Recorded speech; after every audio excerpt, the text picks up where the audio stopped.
السلام عليكم خوتي مرحبا بكم في قناه سوكو سبورت. من انكم تكونوا بخير وعلى خير. تفرج فينا اول مره، ما ينساش كيعز الاشتراك وزر الجرس باش يوصلوا الجديد ديال القناه ديالنا. وشكرا. جبت لكم فيديو ديال الاعلاميين في قناه بي ان سبور اللي كيدويو على المنتخب المغربي وعلى الاحصائيات اللي دار في كاس افريقيا، وكذلك شنو غادي يدير في كاس العالم 2022 2026 في امريكا. بكل صراحه كاين واحد الاعلامي اللي ما دواش مزيان على المنتخب المغربي وما عطاش القيمه اللي خاصو يعطيها. ما نزيدش نطول لكم بزاف، نخليكم تشوفوا الفيديو وانتم تحكموا شنو قال هذا الصحفي وهذا الاعلامي هذا قناه بي ان سبور، وما نقول السميه ديالو من اي دوله، ولكن انتم تكتشفوها في هذا الفيديو هذا. ما نزيدش نطول لكم بزاف ونقول لكم تفرجوا في هذا الفيديو ونتلاقاو في اخر فيديو ان شاء الله. الى هنا كنقول لكم الى اللقاء في نهار جديد مع فيديو جديد. بكم في الكلمة الأخيرة عبر بين سبورتس، حيث الكلام لا ينتهي والنقاشات مستمرة في كل ما يخص كأس العالم 2026. نرحب في نخبة مميزة من الصحفيين معكم مشاهدينا الكرام: بدر الدين الإدريسي، نبيل التليلي، مساعد العصيمي، صابر غراوي. أهلا وسهلا بكم جميعا ومساء الخير. مساء النور. مرحبا. مساء النور. أسود الأطلس يسعون لتكرار الإنجاز التاريخي في نسخة مونديالية عشناها هنا في قطر. نتابع.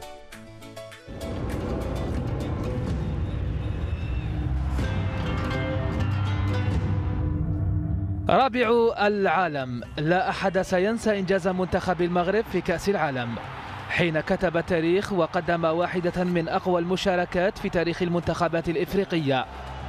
الله يا أسود، برافو عليكم، كنتم أبطال. التاريخ يكتب، التاريخ يكتب من جديد. وخلال مشاركاته السابقة خاض المغرب 23 مباراة، حقق خلالها 5 انتصارات مقابل 7 تعادلات و11 هزيمة.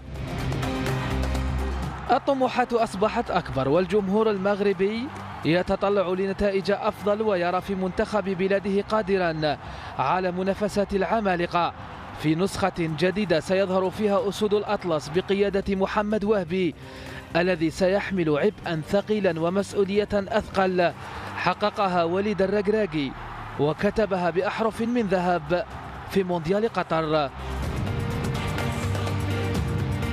أسود الأطلس سيتواجدون في المجموعة الثالثة إلى جانب منتخبات البرازيل، هايتي واسكتلندا. فهل ينجح منتخب المغرب في مواصلة كتابة التاريخ أمام تحديات المجموعة وضغوط التوقعات بعد إنجازه الكبير؟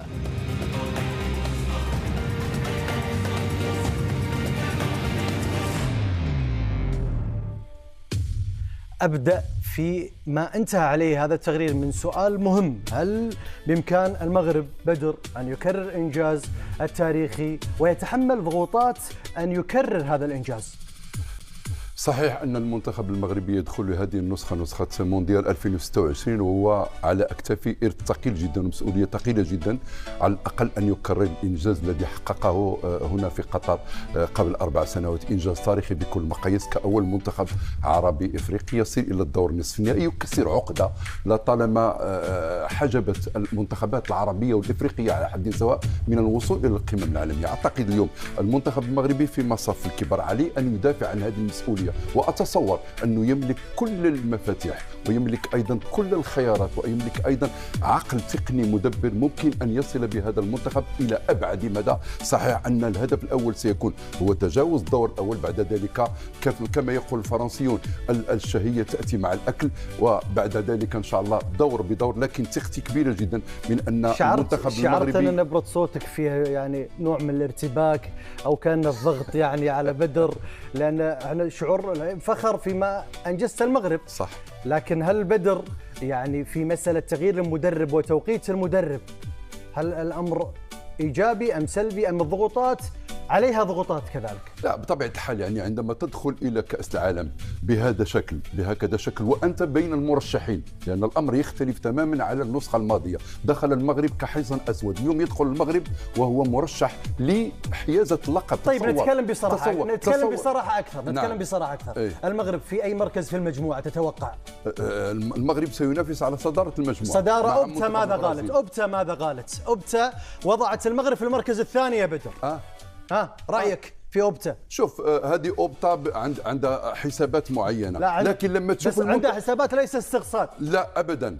المنتخب البرازيلي يظل هو المنتخب البرازيلي، تكلمنا عنه بالأمس. لا أحد يقلل من شأن كرة القدم البرازيلية، خاصة مع وجود كارلو أنشيلوتي. لكن إذا ما أخذنا بعين الاعتبار آخر نسخة، ستجد أن المنتخب المغربي كان في المربع الذهبي، بينما المنتخب البرازيلي خرج من الأدوار الإقصائية. جميل، تتفق صابر أم لا؟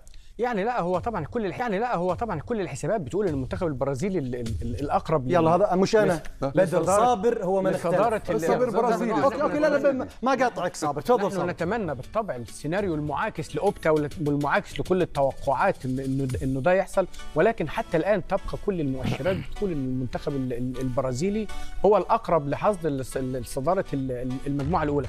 كل ما اخشى على المنتخب المغربي التدرج العكسي للمباريات. كنت اتمنى ان يكون سيناريو المباريات ان يبدا بالمنتخب الهايتي وبعدين الاسكتلندي، لان المنتخب المغربي دايما بيجي مع المباريات زي ما كان لسه بيقول بدر في اثناء البطوله. المنتخب المغربي ويمكن ده سمه المنتخبات العربيه عموما وخصوصا المنتخب المغربي، ولكن البدايه مع المنتخب البرازيلي سلاح ذو حدين. قد يتمكن المنتخب المغربي من حصد كل النقاط من امام المنتخب البرازيلي، ودي هتكون افضل انطلاقه للبطوله، لانه ساعتها سقف طموحاتنا سيرتفع بشكل كبير جدا. جميل. مساعد المغرب أوبتا كذلك، توقعت الى اين تصل المغرب تحديدا في الادوار الاقصائيه؟ ونحن نشاهد في نسبه عاليه تصل الى دور 32، لكن في دور ال16 كما نتابع في دور ربع النهائي 45%، ثم دور الثمانية في 23%، ونصف النهائي 10%، والنهائي 4%. صعوبة في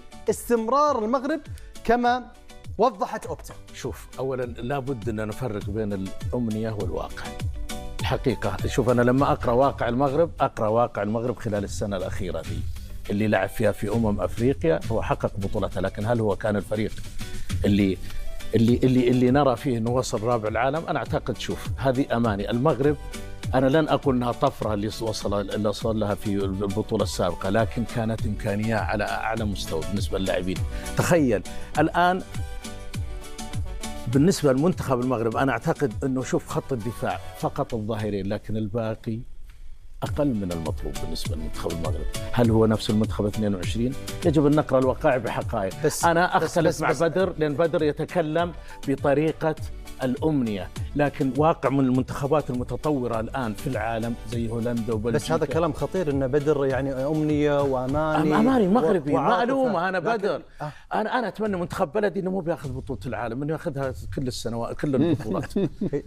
لكن الواقع الآن المغرب وصلت نصف النهائي، هذه حقيقة. وصلت نصف النهائي البطولة السابقة. ليش تستصعب أنها تتكرر؟ لا أنا أستصعبها بشدة.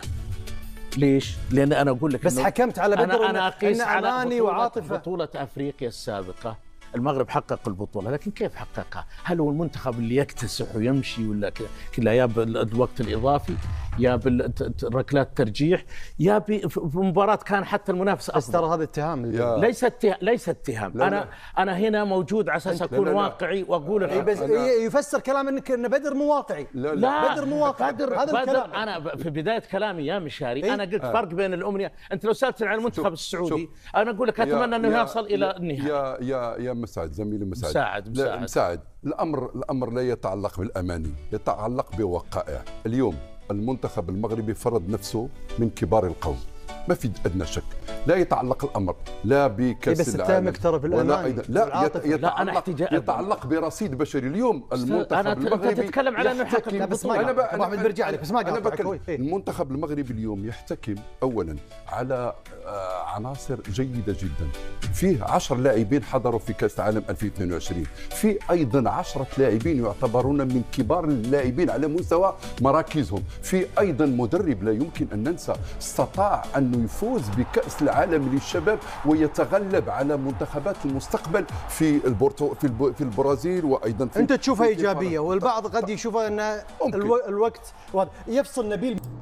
السلام عليكم خوتي، نتمنى انكم تكونوا تفرجتوا الفيديو كامل واستمتعوا بهذا الروبورتاج على المنتخب المغربي من اعلاميين عرب اللي كيشتغلوا في قناه بي ان سبور، ونتمنى ان يكون يعجبكم وتكونوا ما نسيتوناش خليتونا شي كومونتير وشي جيم، وكذلك بارطاجيتوا هذا الفيديو باش يوصل جميع المغاربه داخل ارض الوطن وخارج ارض الوطن. وشكرا على مشاهدتكم، والى اللقاء في نهار جديد مع فيديو جديد.